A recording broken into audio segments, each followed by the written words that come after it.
It's Melvin here.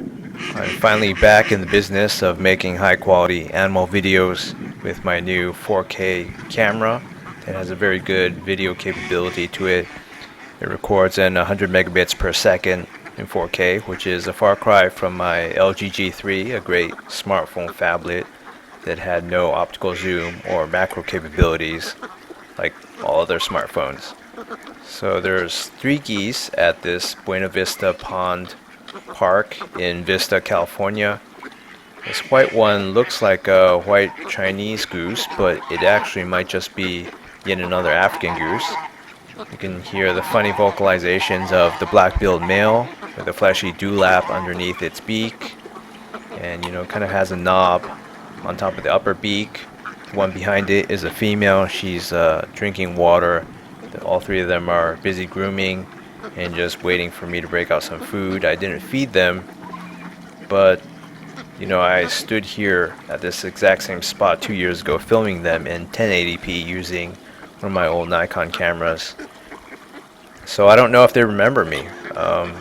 There's a possibility that they do, although maybe tens of thousands of people have come by in that same time and fed them. So I don't know if these birds are intelligent enough to remember something like that, or do I have to do something really memorable?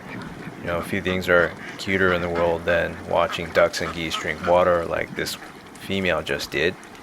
They just kind of scoop up water into their lower bills and raise their heads and smack a few times silently. So the African is a breed of domestic geese or goose. It's not actually African at all, and they're descended from wild swan geese, just like their close cousin, the Chinese goose. So the white one here might be a Chinese goose, but I can't tell for sure because by written descriptions, they seem to be exactly alike. The two can be distinguished by the African's larger dewlap in different knob shape, and I thought that only applied for males like this one, but maybe that applies for females as well, but I don't recall seeing that phenotype on white Chinese geese. I mean the females of the African. So the African geese are a bit heavier than the Chinese. In this case, yeah, that looks like maybe the white one could be smaller. I don't know, maybe it's younger. They seem to have more docile temperaments than the white Chinese geese. Lay fewer eggs. Chinese geese lay maybe 40 to 65 per year. Brown African geese lay 25 to 40, although maybe I've never been here in the right season to see them reproduce and raise some goslings, but if that were true, if these numbers meant anything, then this entire pond would be overrun with geese instead of ducks. So maybe I haven't heard of ducks reproducing that fast, but people seem to like geese a lot more. I do, and they're bigger. They have these long swan-like necks, so they're just more attractive. Have very interesting vocalizations. They're less skittish in general.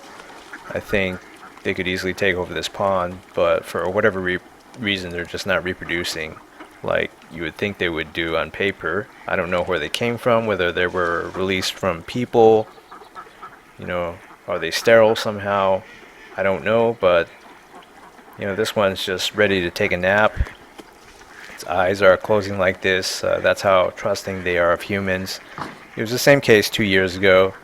If you don't break out some bread to feed them with, then they basically just sit down like this and keep grooming and have their eyes like 80 or 90% closed. Very beautiful and gentle animals. So two origin theories exist for this breed of goose, assuming all three are Africans. The first purporting that Africans are the result of crosses of swan geese and Chinese, while the other theory asserts that they're pure deviations of the swan goose and that their traits are the result of selective breeding. So it's great to be back in the game. I'll get some close-ups. I was just learning to use this camera.